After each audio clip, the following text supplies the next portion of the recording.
In 1955, a demolition crew was tasked with leveling a row of forgotten cold-water tenements on the west side of Manhattan. As a wrecking ball clawed at the brick facade of one building, it revealed something that wasn't on any blueprint. A small, windowless room sealed from the inside. The air was dead, thick with the smell of dust and dry rot. It was a phantom's apartment, furnished with only a single iron bed frame, a small desk, and a rusted typewriter. But it was the wall that made the foreman call the police. Tacked to the plaster was a sheet of yellowed paper with a list of 7 names.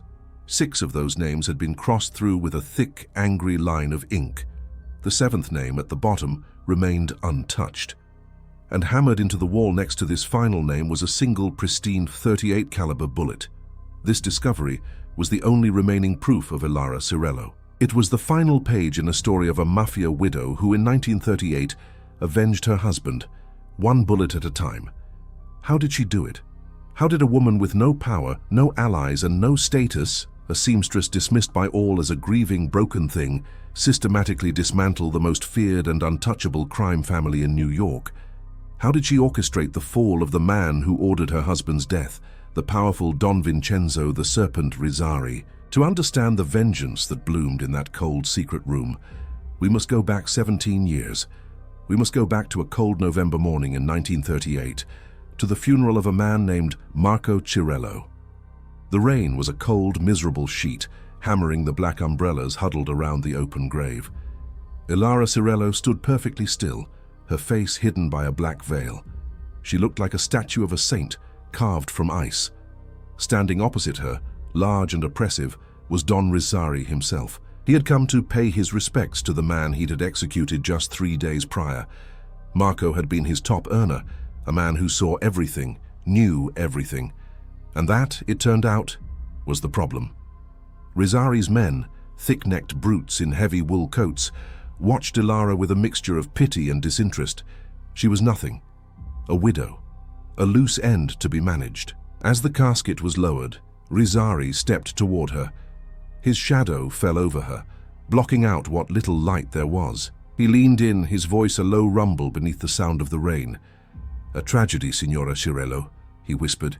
His breath smelled of anise and expensive cigars. "Your Marco, he was a good earner, but he had a weakness. He talked too much. He wrote too much." He patted her shoulder, a gesture of ownership, not comfort. "But do not worry. We will take care of you." Elara didn't flinch. She didn't cry. She just stared into the grave. In that moment, her grief, a vast and howling ocean, found a focus.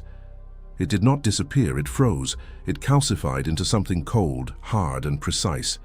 Rizzari wasn't just offering condolences. He was bragging. He was telling her, to her face, that he had killed her husband and that she was powerless to do anything about it. He and every man there had dismissed her. They had made a fatal error. They had mistaken her silence for weakness. That night, alone in her small, empty apartment, she found what Marco had hidden for her. It wasn't money, it wasn't jewels. It was tucked beneath a loose floorboard in the kitchen, wrapped in oilcloth. It was a small, heavy, leather-bound book. It was Marco's private ledger.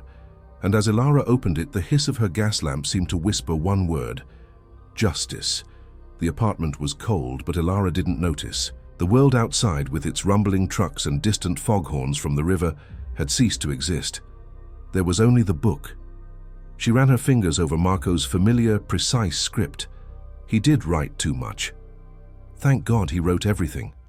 This was not a simple accounting ledger. It was a map of Don Rizzari's entire criminal soul.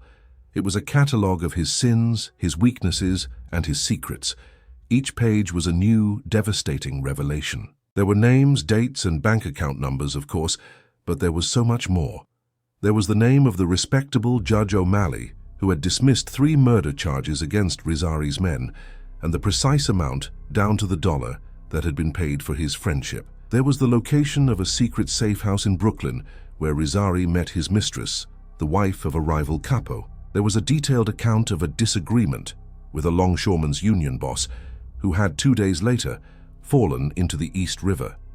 But Marco hadn't just listed Rizzari's crimes. He had listed the leverage over Rizzari's own men. He had documented the secret fears and hidden betrayals of the entire Cirello family hierarchy. Elara was a seamstress. Her hands were made for a needle and thread, for creation and mending. Now she held a weapon of pure deconstruction. She read late into the night, her mind sharpened by a rage so pure it was almost silent, absorbing every detail. She wasn't a killer. She knew she could not walk into Rizzari's social club with a revolver. That was a fool's errand, a child's fantasy. Marco had shown her a different way. Rizzari was a fortress, but a fortress was only as strong as its walls. And Marco had just given her the plans to every weak stone, every crumbling bit of mortar. Her vengeance would not be a bomb. It would be a slow, patient, and invisible rot. One bullet at a time, she whispered, the words tasting strange and metallic in her mouth. She would not fire a gun. She would dismantle his empire, one piece, one man, one secret at a time, until he was left with nothing. She turned to a specific section, one Marco had marked with a single small star. It was a profile of Rizzari's most trusted advisor, his consigliere, Silas the Chalk Patino. Silas was the brain, the strategist, the man who made the Serpent's brutal ambitions a reality. He was untouchable, fiercely loyal and brilliant. But Marco had found his secret, a secret that existed far from the smoke-filled rooms of Little Italy. The ledger noted a monthly payment, sent through a complex web of false names to St. Jude's Sanatorium, upstate, to a room 212, to a patient named Maria Patino. Silas's younger sister, long thought to have died of consumption, was alive. Hidden, a weakness Rizzari knew nothing about. Elara closed the book.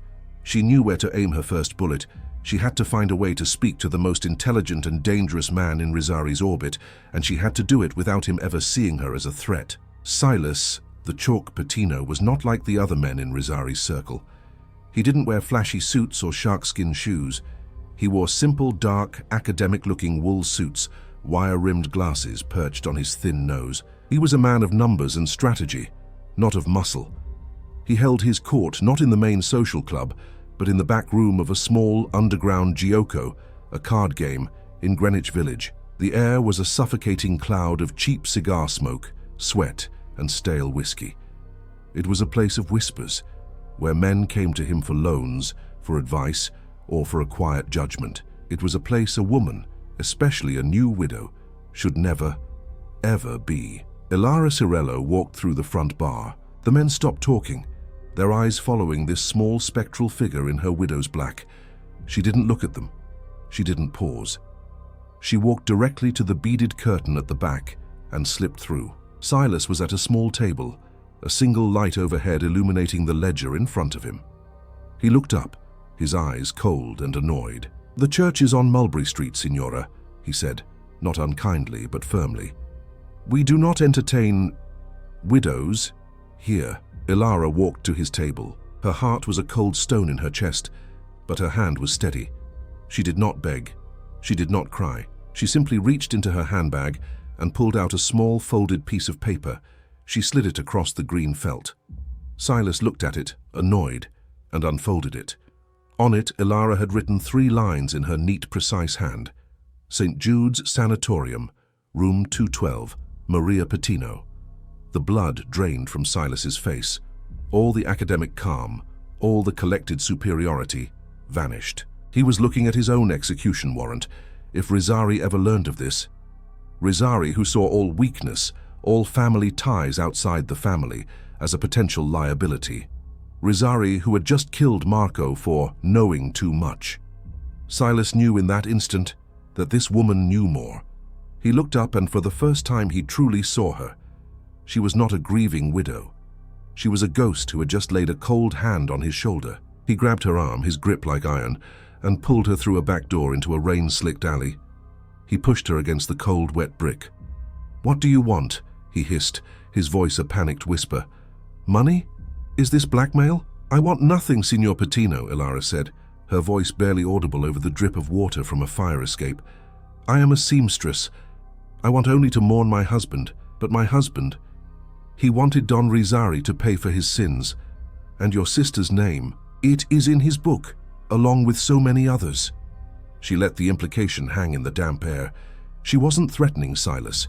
She was showing him the truth of his situation. "Rizzari is paranoid," she continued, her voice flat and cold. He killed Marco, his most loyal earner. He is losing his grip. How long until he looks at his brain and decides you too think too much? How long until he stumbles upon your secret on his own? Silas was a man of logic. He was trapped, and he knew it. This woman wasn't offering him a threat. She was offering him a solution, a way out, survival. He leaned his head against the brick for a moment, his eyes closed. He was betraying a lifetime of loyalty, but Elara was right. Rizzari was a rabid dog, and he would turn on everyone eventually. He finally looked at her. He just murdered your husband, and you come to me. You are the only one smart enough to understand, Elara said. I am not here for a war. I am here for an audit. And the books are out of balance. Silas stared at her, a strange, terrifying respect dawning in his eyes.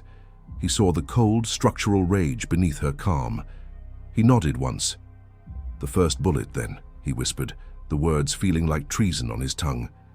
It must be aimed at his wallet. The Brooklyn shipyard, Pier 12, his largest shipment of untaxed textiles from Europe arrives Thursday. It is his entire winter profit. He's using a new customs agent, a new manifest system. It is vulnerable. Thank you, Signor Patino, Elara said. She turned and walked away, disappearing into the fog of the alley. Silas was left shaking, the rain mixing with his cold sweat. He had just formed an alliance with a ghost. The first bullet had to be perfect. It couldn't make a sound. It couldn't be traced back to Silas, and it certainly couldn't be traced back to her. A bomb, a fire, that was chaos. That was Rizzari's language. This had to be elegant. It had to be a wound that Rizzari wouldn't discover until it was too late. A financial hemorrhage that would make him bleed prestige, and more importantly, cash. Silas had provided the what? Pier 12 Thursday, a shipment of textiles that was actually French brandy and stolen art. But Elara needed the how. She couldn't walk onto the docks herself. Once again, she returned to Marco's ledger. It was more than a book. It was a network of the forgotten and the indebted. She found a name, Beppo Fingers Russo. Beppo had once been a promising button man, a man with quick hands and a quicker mind. But he developed a weakness for the gambling tables, and after losing a significant amount of Rizzari's money, he'd been broken. Rizzari, in a fit of mercy, hadn't killed him. He'd done worse. He'd shamed him, busted him down to a common laborer on the very docks he used to help control.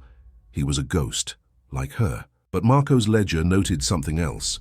Marco had secretly paid off a devastating medical debt for Beppo's wife, saving her life, an act of kindness Beppo never forgot. Elara found Beppo at a dockside diner, a crumbling, broken-down man stirring a cup of thin grey coffee. He looked 100 years old. She sat down opposite him. He didn't look up. Ain't got nothing for you, lady. I'm not here for money, Beppo, she said quietly. He flinched at his name. No one had called him that in years. He looked up, his eyes dull. She saw the ghost of the man he'd been. I am Elara Cirello, Marco's wife. The change was immediate. The dullness was replaced by a sharp, painful recognition. He sat up straight. Signora, I heard. Mi dispiace. Marco saved your wife, Beppo, Elara said, cutting straight to the point. Rizzari would have let her perish. Marco stepped in. He was a good man, Beppo whispered, his knuckles white on the coffee mug.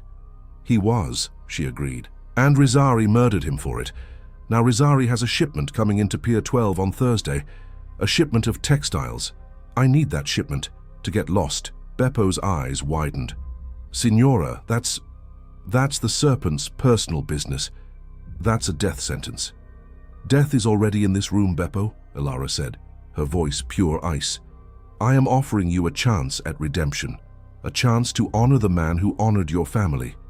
I don't want the cargo stolen. I don't want it destroyed. I just want it rerouted. She slid a piece of paper across the table. It was a new shipping manifest created by Silas, along with the name of Rizzari's biggest, most hated rival, Don Falcone. Silas Patino has arranged for a new bill of lading. All you have to do is switch the paperwork. The trucks will come and they will deliver Rizzari's entire fortune, directly to his enemy. We see Beppo 2 nights later. The fog on the pier is a living thing, a grey shroud muffling the world. The massive freighter looms out of the darkness. Beppo, in his dock worker's clothes, moves with a purpose he hasn't felt in a decade. It's not a heist. There is no violence. It's just the quiet scratch of a pen, the swap of a clipboard, a forged signature in a stuffy office. By dawn, it's done. The next day, we are in Rizzari's social club. The air is blue with smoke. The Don is laughing, celebrating his score. The phone on his desk rings. His face, as he listens, is a mask of confusion, then dark purple rage. He doesn't scream. He slowly, deliberately, sweeps everything off his massive desk, the phone, the whiskey glasses, the ashtray, in one violent motion. He has lost a fortune. But worse, much, much worse, he has been made to look like a fool. Don Falcone is laughing, and Rizzari is bleeding. He roars, a sound like an animal. "Find me the rat!" From her apartment window miles away, Elara Cirello watches Rizzari's men tear apart the neighborhood, shaking down bookies and beating up dock workers. She takes a fountain pen from a drawer. She opens a new, clean notebook.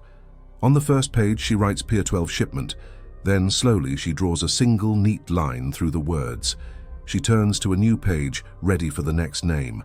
But her quiet moment is interrupted. Silas Patino is at her door, his face pale. He's summoned me, Silas stammers. He's insane. He wants a name. He wants blood. Elara looks at him calmly. "Then we must give him one," she says. The second bullet needed to be a sacrifice. Rizzari was a wounded animal, and a wounded animal is sloppy, but it is also desperate. He was tearing his own organization apart, looking for the source of the leak, and Silas was directly in his line of fire. Elara knew they couldn't just give him a random dock worker. Rizzari would see through that. The sacrifice had to be meaningful. It had to be someone Rizzari trusted, someone whose betrayal would shock him, but also make sense. It had to be someone who could simultaneously satisfy Rizzari's bloodlust and, in the process, damage his infrastructure even further. She turned to the next name in Marco's ledger, Judge Martin O'Malley. O'Malley was Rizzari's pocket judge, the man who guaranteed that the Serpent's men never saw the inside of a prison. But according to Marco's notes, O'Malley was also a degenerate with debts to other rival organizations and a slew of private vices that made him a massive liability. Rizzari kept him in line with a steady diet of cash and threats. Elara's plan was complex. She wouldn't just expose O'Malley. She would frame O'Malley for the shipyard disaster. This was Silas's task. He had to prove his loyalty to Rizzari. He had to find the rat. Elara provided him with the ammunition from Marco's book, evidence of O'Malley's secret meetings with men from Don Falcone's family, the very man who had received the stolen shipment. The meetings were innocent, just O'Malley borrowing money for his gambling habits, but Silas could and would spin them into something more sinister. We are in Rizzari's study. It's dark, oppressive. Rizzari is pacing, his fury a tangible thing. "Shall find me nothing," he snarls at Silas. Silas, playing his role perfectly, looks terrified but also triumphant. "Don Rizzari. I found him," he whispers. I didn't want to believe it, but the rat, it is not one of our men. It is Judge O'Malley." Rizzari stops. He laughs. "O'Malley? He doesn't have the guts." "That's what I thought," Silas says, feeding him the narrative. "But he has the debts. He owes Falcone over $50,000. Falcone must have squeezed him. He promised to wipe the debt in exchange for the shipping manifests. O'Malley knew the new customs agent. He could have made the swap." Silas slides a doctored bank statement, provided by Elara's network, onto the desk. It's the proof. Rizzari's rage becomes a cold, terrifying singularity. He has been betrayed, not by a soldier, but by a respectable man who spat on his friendship. The fallout is immediate, but Rizzari is too smart to just kill a judge. A dead judge brings the feds, the press, the wrong kind of attention. No, Rizzari's revenge is for once as subtle as Elara's. He doesn't kill O'Malley. He ruins him. First, Rizzari uses his leverage to force Judge O'Malley to vote against a massive city-changing zoning bill that Rizzari himself had been pushing for. Rizzari publicly scuttles his own multi-million-dollar casino project. It's an act of spectacular self-sabotage. But it sends a message to every politician, every cop, every judge on his payroll. I will burn my own house down just to see you fry. The city is stunned. Rizzari's rivals are baffled. His power seems absolute and absolutely insane. Second, once O'Malley has served his purpose, Rizzari makes an anonymous call to a rival newspaper, leaking all of O'Malley's other real-world corruption.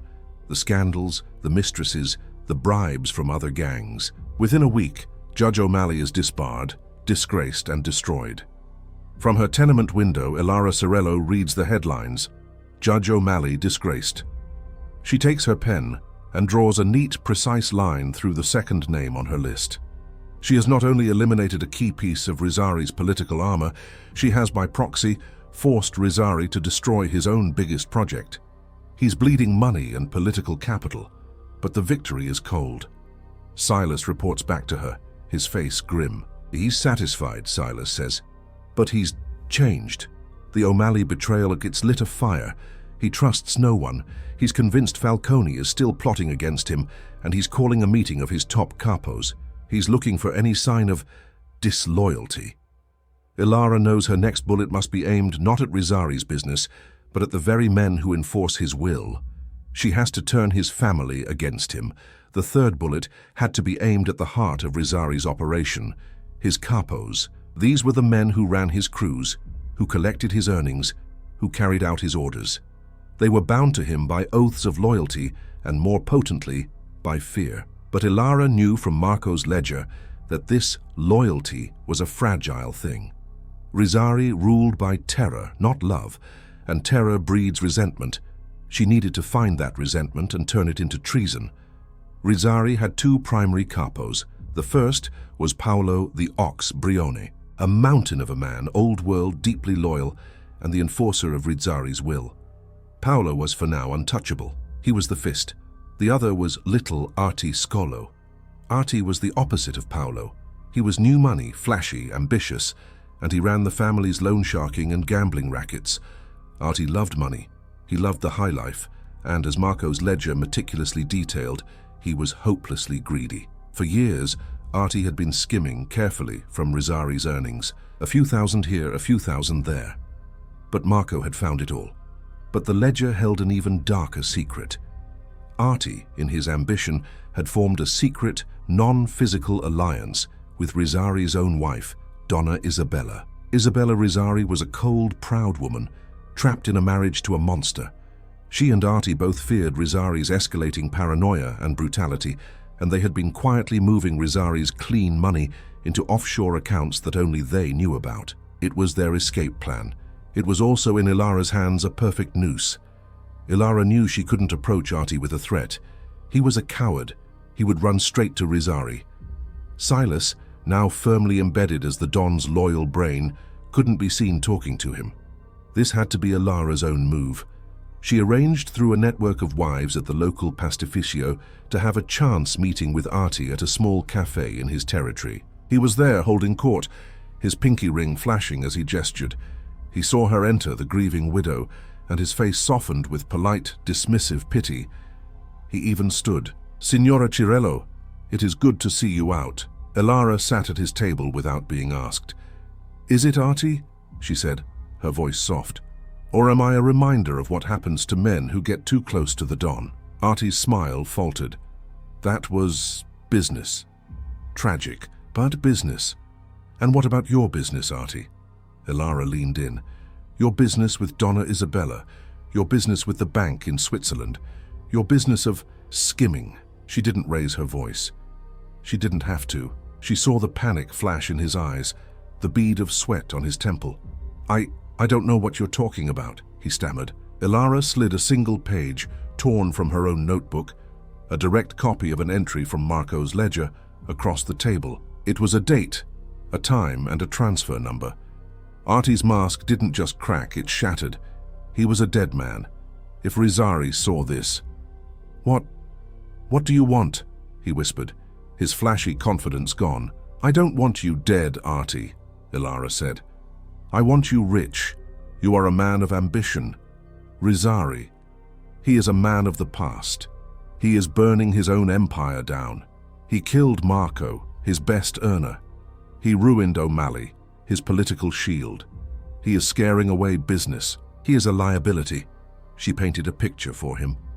When the serpent falls, and he will fall, someone needs to be there to pick up the pieces.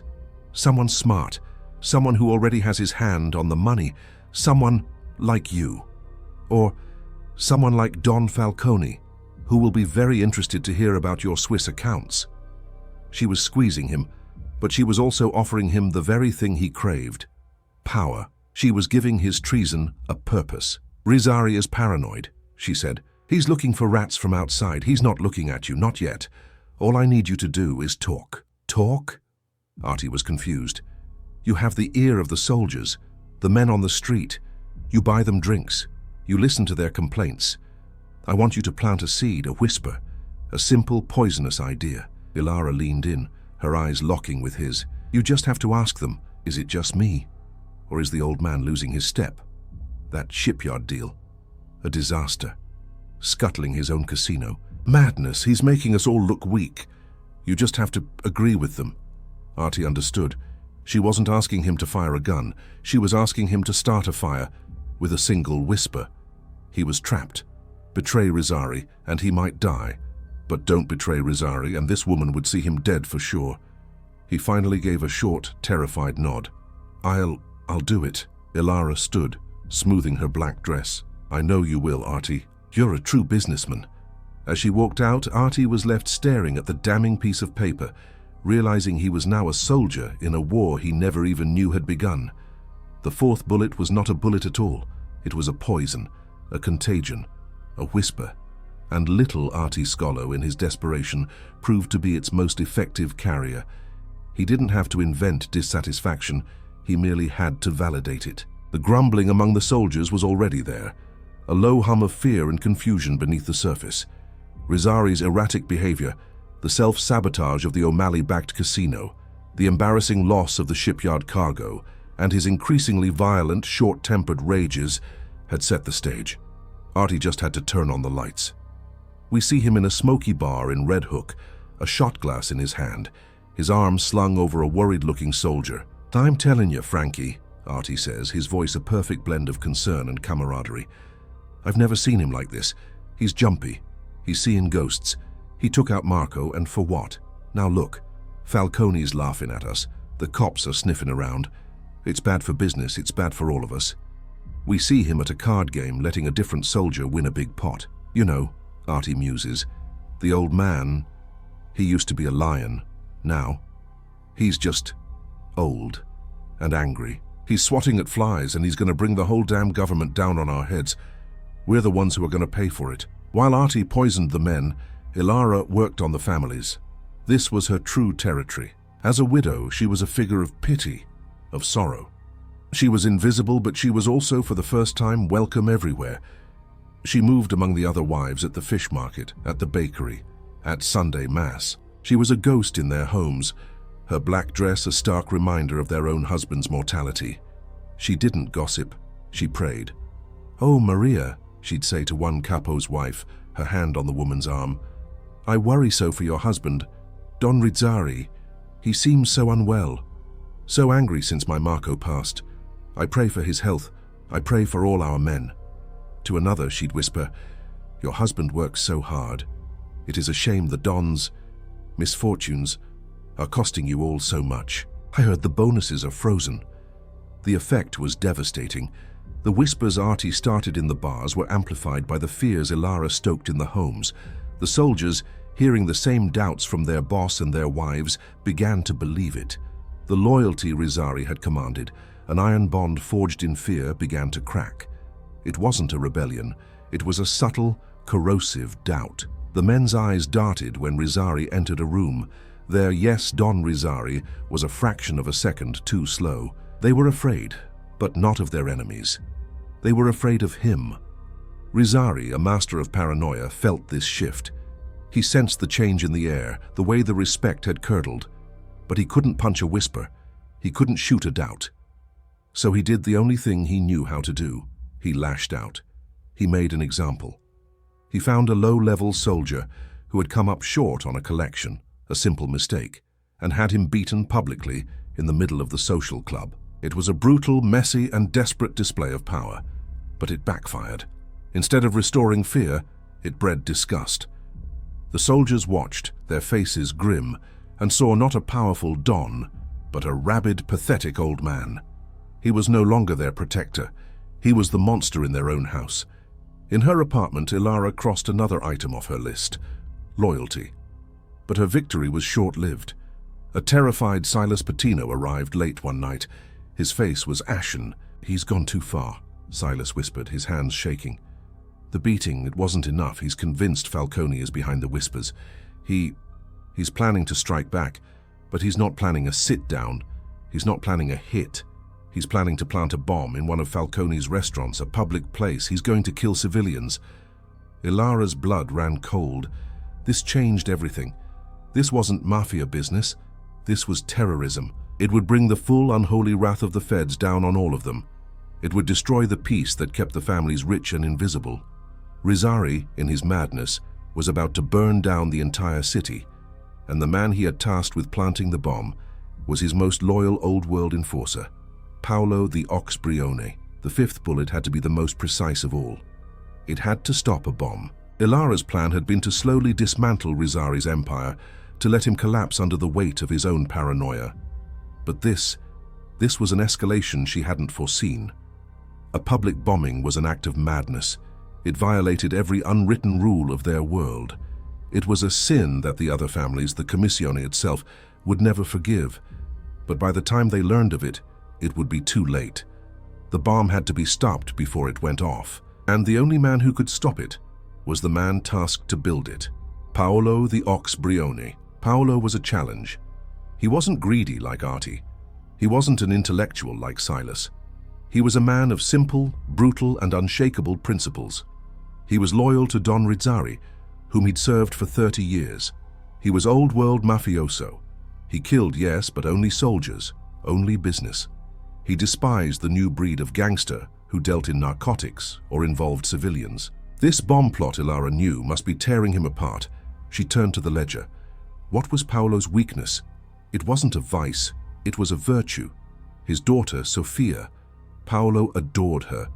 He was a brute to the world, but a gentle father to his only child. She was his life. And Marco's ledger had a devastating entry. Sofia was engaged to a young, charming man, an accountant named Thomas O'Neill. But O'Neill wasn't an accountant. He was an undercover federal agent. Marco had discovered it just weeks before his death, a secret so explosive he hadn't known what to do with it. The feds were in Paolo's home. They were building a massive RICO case, and Paolo's daughter was their unwitting informant. This was the most dangerous meeting of Elara's life. She couldn't send Silas or Artie. This had to be her. She sent a message through a priest requesting a meeting with Paolo at St. Patrick's Cathedral. Midnight Mass. The cavernous church was filled with shadows, the scent of cold stone and old incense. Paolo was there, a block of granite in a dark suit, kneeling in a back pew. He looked unnatural, a bull in a china shop. Elara slipped into the pew beside him.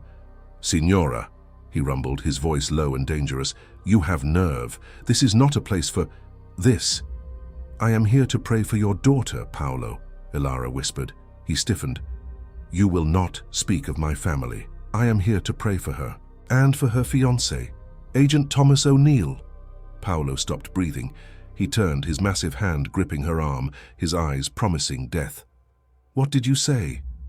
"Rizzari wants you to become a masilaio," Elara said, her voice never wavering. "A butcher of children. He wants you to plant a bomb. This is not our way, Paolo. It is the act of a madman. And it will bring a fire down on all of us." "I follow my Don," Paolo growled, his loyalty warring with the disgust she knew he felt. "And what will your Don do for you when the feds kick in your door?" Elara asked. She slid a small photograph taken by Marco across the smooth wood of the pew.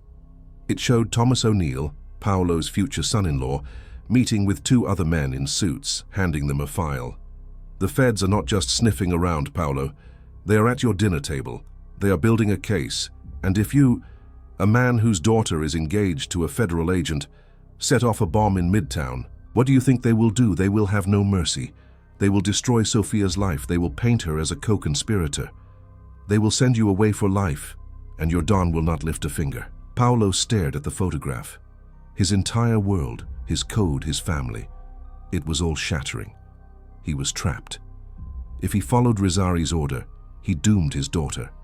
If he didn't, Rizzari would kill him. "Rizzari's order is a death sentence for your family," Elara whispered, driving the point home.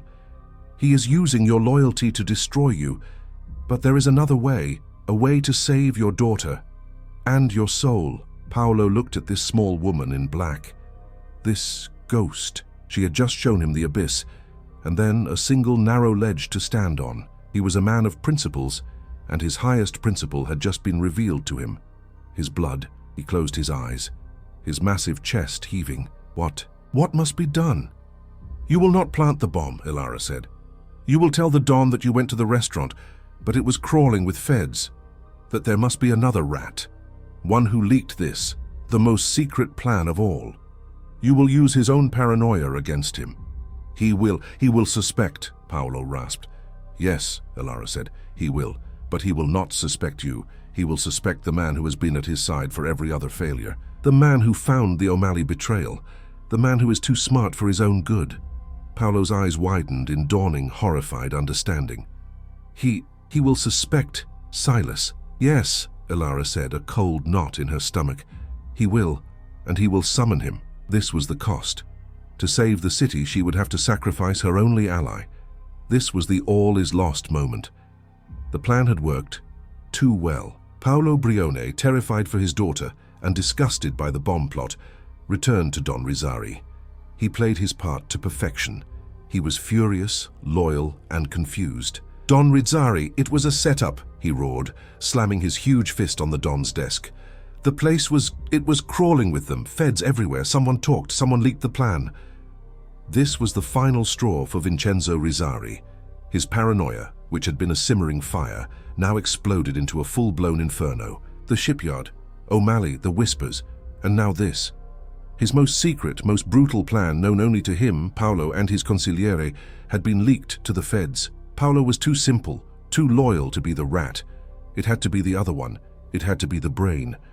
The man who had been the common denominator in every single disaster. The man who found the O'Malley betrayal. The man who Rizzari's street sources finally confirmed had been seen speaking to the Cirello widow in an alley weeks ago. It all clicked into place in Rizzari's mind. A terrible, false, and yet perfectly logical picture. Silas, his own consigliere, working with Marco's widow, selling him out to Falcone and the feds. The summons was quiet. Not a roar, but a polite request. "Silas," Rizzari's voice on the phone was calm, almost friendly. "Come to the house. Tonight. We must talk. There is a bonus I wish to discuss." Silas Patino knew in that instant that it was a death sentence. The word bonus was the code. He called Elara, his voice trembling. "He knows. He's summoned me. The house." He said, "Bonus. Elara, The line went dead. Elara's blood ran cold. She had sacrificed her queen. She had sacrificed the one man who had believed in her. Rizzari's men, led by Paolo himself, seized Silas Patino as he walked toward the Rizzari mansion. They didn't kill him. Not yet. Rizzari wanted answers. He wanted to know. They dragged him, not to the study, but to the damp stone-walled cellar. Elara was alone. Her allies were either captured or, like Artie, had vanished, gone to ground. Her plan was in ruins. She had wounded the Serpent, but she had not killed it. And now, it knew she was there. It knew her.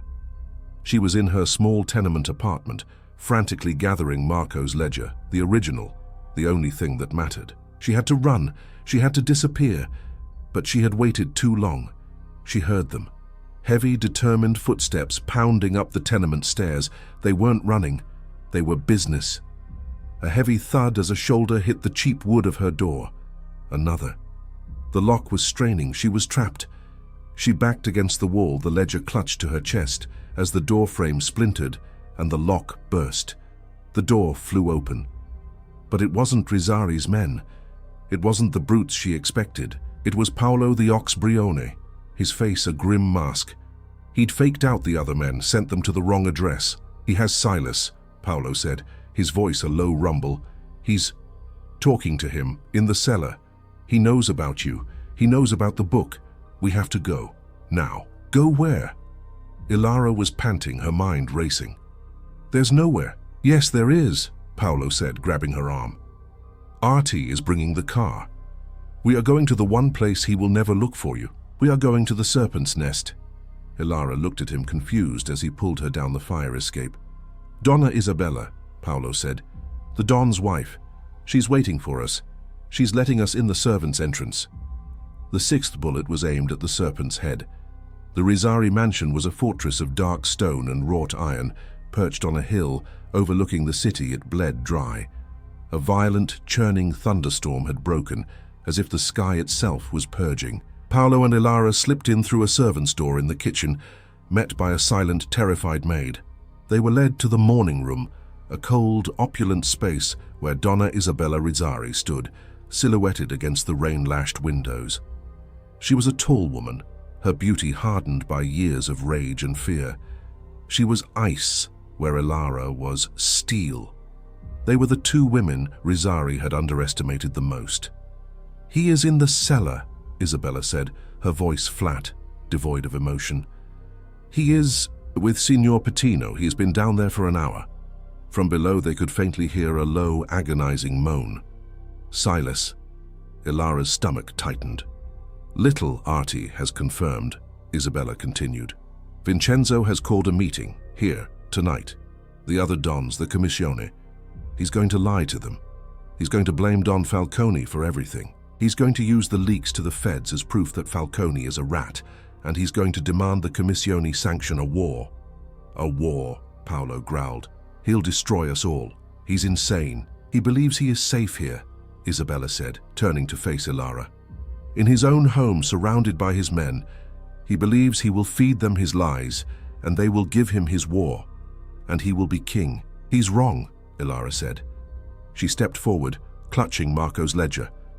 This was the endgame. Her slow, patient vengeance was over. This was now a coup. "Donna Isabella, your secret, the bank accounts, Artie's secret, Paolo's daughter, they are all in this book. But so is his." She opened the ledger. "He's not just a murderer. He's a thief. Marco has the records. For 5 years, Rizzari has been skimming from the Commissione's shared fund, the one all 5 families pay into. He's been stealing from them." A cold, terrible smile touched Isabella's lips. This was it. This was the one sin they would never ever forgive. It was worse than murder.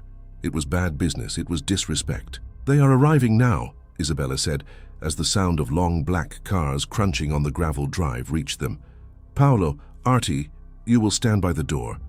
You will not let his personal bodyguards enter the dining room. You will tell them the Don has requested a meeting of family only. And you, Signora?" Paolo looked at Elara. "She is with me," Isabella said. "She is my new personal assistant." Elara's heart was a hammer. This was the final gamble. She was walking, unarmed, into a room with the 5 most powerful killers in New York to accuse the most violent of them all. But she wasn't just Elara Cirello, the seamstress, anymore. She was Marco's justice. She was the ghost who had come to collect. "Tonight," Elara said, her voice shaking only slightly, "we do not just wound the Serpent. We cut off his head." The dining room of the Rizzari mansion was a cavern of dark, carved mahogany. The air was so thick with expensive cigar smoke it was hard to breathe. At the head of the massive table sat Don Vincenzo Rizzari. He was wearing a fresh suit, a mask of calm, controlled fury on his face. He looked triumphant. He believed he had the rat, Silas, screaming in his cellar.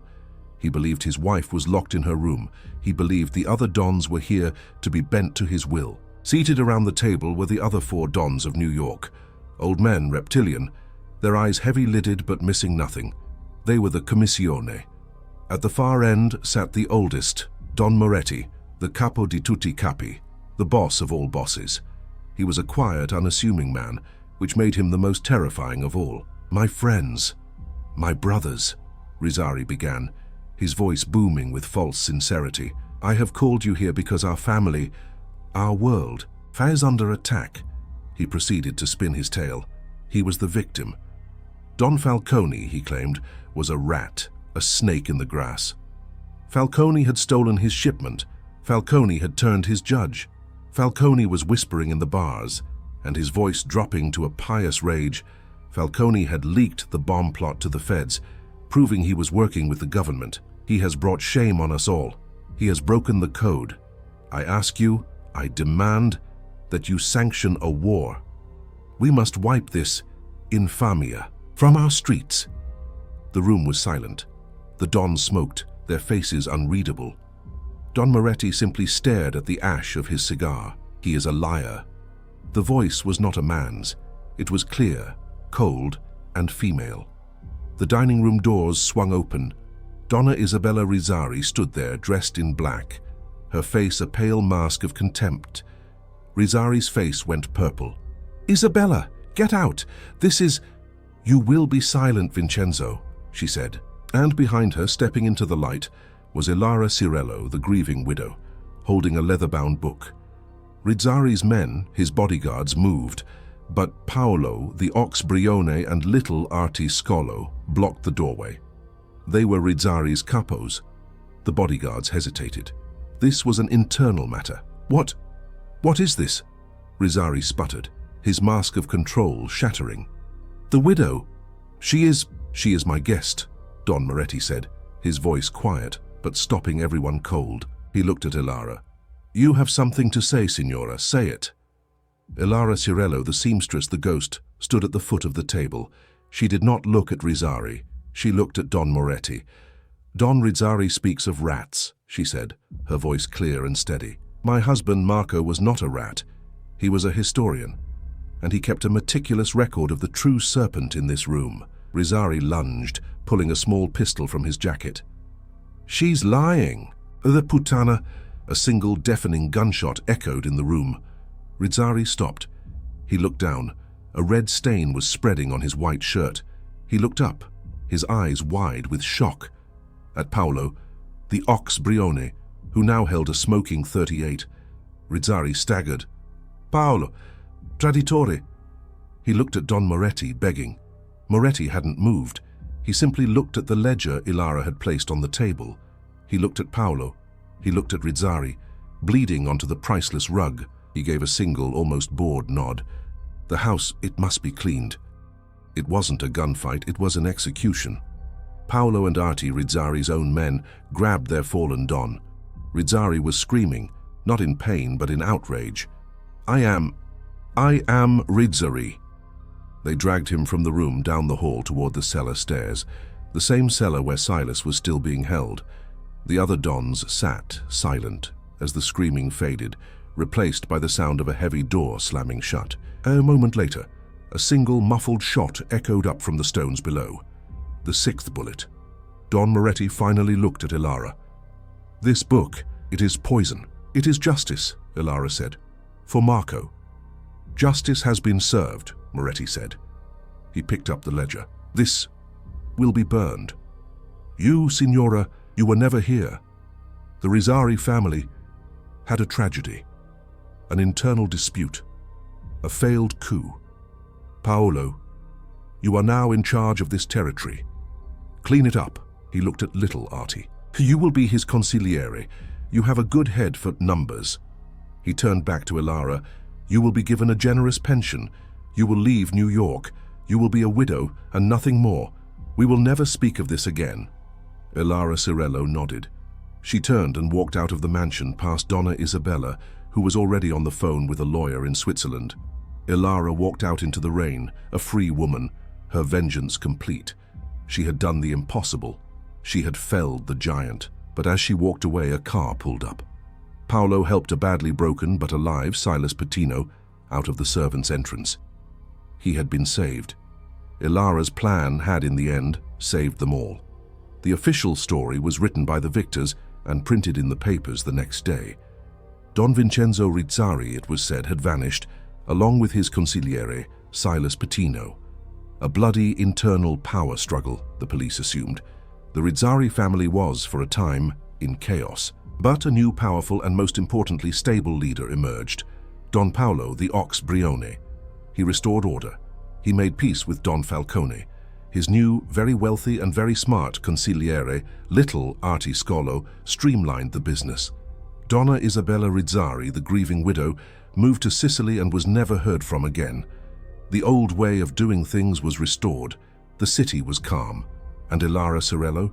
She was never mentioned at all. She collected her first pension payment, packed a single bag, and walked away from her tenement apartment.